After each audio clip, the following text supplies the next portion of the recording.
Welcome to South Africa, where 10% of the people own 80% of the wealth, where its disturbing past and inequality still is very much visible today. But how did we get to this? And how can all this misery still be 10 times better than it used to be? We're about to answer all these questions and at the same time learn so much more about this beautiful place. Which cities are the biggest? Why is there salt in the desert? Why is this considered the birthplace of humanity? And why is it really called the Rainbow Nation? Let's travel to South Africa.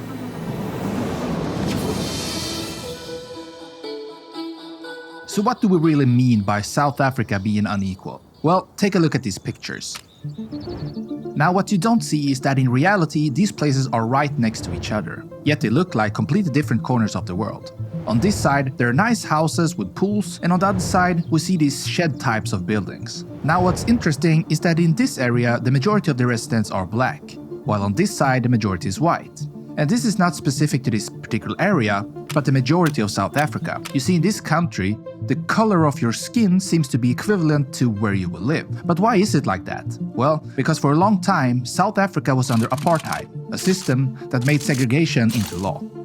But before we go even deeper into what formed South Africa in the past, let's learn a bit more about this interesting nation. South Africa, as you can pretty much tell from its name, sits in the southernmost part of the African continent. It's the 24th largest country in the world, spanning roughly 1.2 million square kilometers, making it about 3 times bigger than Texas, or almost the size of what the UN considers Western Europe. It's the only country in the world that borders 2 oceans, with the cool Atlantic Ocean on the west and the warm Indian Ocean on the east. But they also share quite a few borders with neighboring countries, 6 of them to be exact. Going clockwise from the north, it's bordered by Namibia, Botswana, Zimbabwe, Mozambique and Swaziland. But it also holds an entire country inside its own country, something known as an enclave. This country is the mountainous kingdom of Lesotho, and this country is particularly important for South Africa, as much of its water comes from the snow-capped peaks of this tiny landlocked nation. And a very interesting fact about Lesotho is that it's just 1 out of 3 enclave countries in the world, so South Africa holds 1 of these,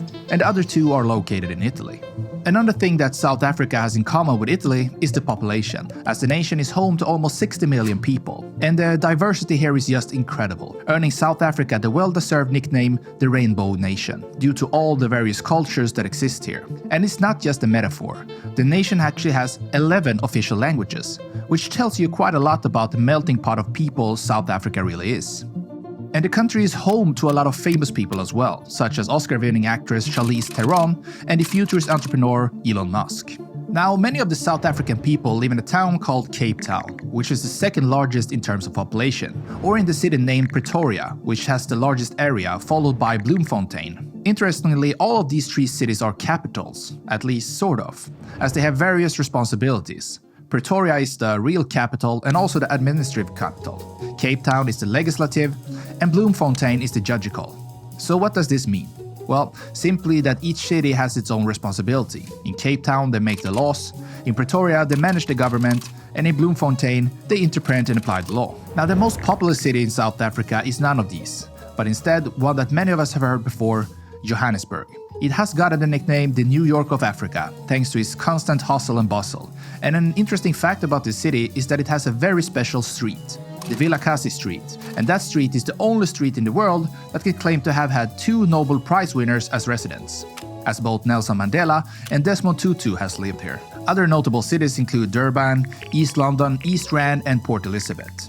But South Africa is so much more than its cities, as this country has some expansive landscape, and the country is largely made up of high flat areas called plateaus, which are either filled with grasslands known as highveld or with trees known as bushveld. But it's not all flat.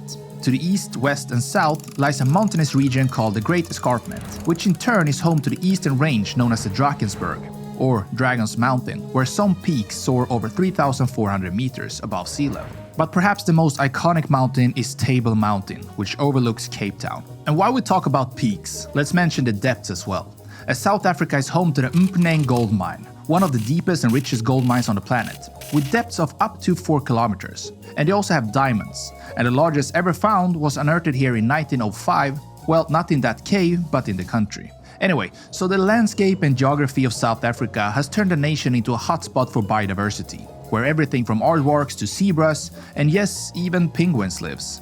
And despite only making up for roughly 1% of the Earth's landmass, South Africa houses almost 10% of the world's known birds, fish and plant species.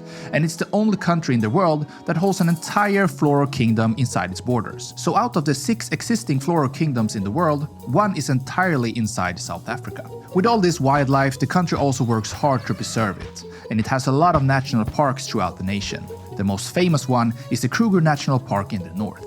The Karoo Desert covers almost 2/3 of South Africa and is one of the largest deserts in the world. But it's not a normal type of desert, but a semi-desert filled with unique plants and wildlife. And also salt. Well, not the type you put on your food, but the Southern African Large Telescope, which is among the largest optical telescopes in the world. And another famous place in terms of wildlife is Gansbaai, which is considered the white shark capital of the world. But back to the segregation of the nation. Where did it all come from? How did this apartheid really start? Well, first of all, life in South Africa started nearly 2 million years ago. And we know this since archaeologists have uncovered some of the earliest human fossils ever to be found in a cave formation called Sterkfontein. This find earned the region the nickname the Cradle of Humankind. And another old thing you can find in South Africa is the world's oldest meteor scar, the Vredefort Dome, which is over 2 billion years old. Now talk about being the cradle of everything. Moving quite a bit in time, and hunter-gatherer tribes known as San or Bushmen began moving into present-day South Africa.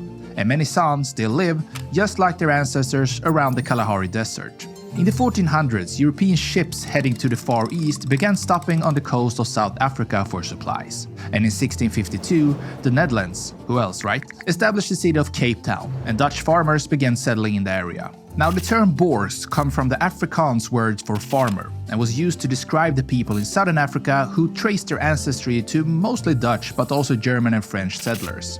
Now these Boers were heavily into slavery and the trade of slaves, and the Dutch have a very dark past regarding this. In 1795, the British invaded and took control of Cape Town. They attempted to force the Boers to change their way of life, and in 1834 they abolished slavery, something the Boers didn't like at all. And tensions between the Dutch Boers and the British grew, and in an attempt to rule themselves in 1836, about a fifth of them went on a journey across southern Africa known as the Great Pull. And this is an important element in the Afrikaner history, as the group split off in various directions and eventually founding a few Boer republics. They also fought wars with the Zulu Kingdom and other small African kingdoms. Oh, and Afrikaner is a name for an Afrikaans-speaking white person in South Africa. Now during this time, gold and diamonds were discovered in the country, and the British Empire kept expanding, and soon they also wanted to unite all the British colonies, the Boer republics and African kingdoms into one confederation under British control. But they soon realized this wasn't possible to do peacefully, and a series of wars broke out, the Anglo-Zulu War and the First and Second Boer Wars. Eventually the Brits won and were able to unify the land into the Union of South Africa in 1910. Now, the Brits had this idea of preparing South Africa for independence from Britain, but this was a transfer of power that happened very slowly, and most of the power was given to the Afrikaners and other English-speaking whites. So the country was already divided, with powers being given to just a selected few. And on top of this, in 1948, when the National Party won that year's election, they started to implement laws that separated white from black South Africans, a practice of segregation that got the name apartheid. Over the next decades, multiple laws were implemented, and millions of colored South Africans were relocated by force into townships, a form of segregated cities. And many protests happened, but immediately got shut down, and many of the party leaders were put in jail. One of those leaders in particular would have great impact on the world, and later go on to win a Nobel Prize. That person was Nelson Mandela, who was given a life sentence in jail. In 1989, things finally started to change in South Africa.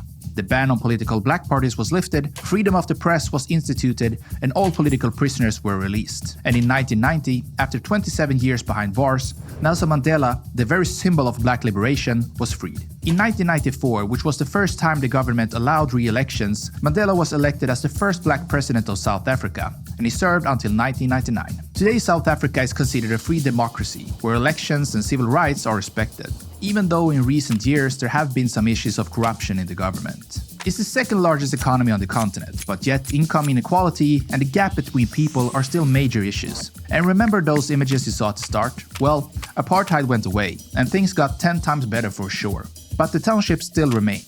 And those images are visual evidence that things are still not good enough.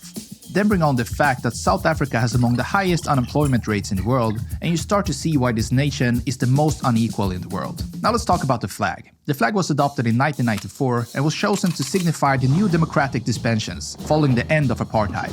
The flag has a unique Y design which merges on a central point in the flag. And while the colors have no official symbolism, they're often associated with various meanings by the public. The black color is usually seen as a representing of the African majority of the South African population, and the gold, green and red are often associated with the African National Congress and Pan-Africanism, and these colors are also found on many of other African flags. The blue and white are said to be related to the old flag of South Africa, and it's also believed that the blue is a symbol of the sky and oceans around the country. And the Y shape is believed to represent South African society taking the road ahead in unity. And men have these people shown that they can come together and overcome things, from its dark past, but also in sports. South Africa is crazy about sports, and they're also very good at it. Especially in sports such as rugby, cricket, golf and football, or soccer as they say in South Africa, being the only country except America to use that term. The Springboks, the national rugby team, actually won the Rugby World Cup in 1995, 2007 and 2019, really demonstrating the unity in South Africa. And the country is also one of only 2 countries that have hosted a soccer, rugby and cricket World Cup, the other one being the UK. Now it's time for you to learn about another country in the world, so click one of the videos on the screen right now and I'll see you there.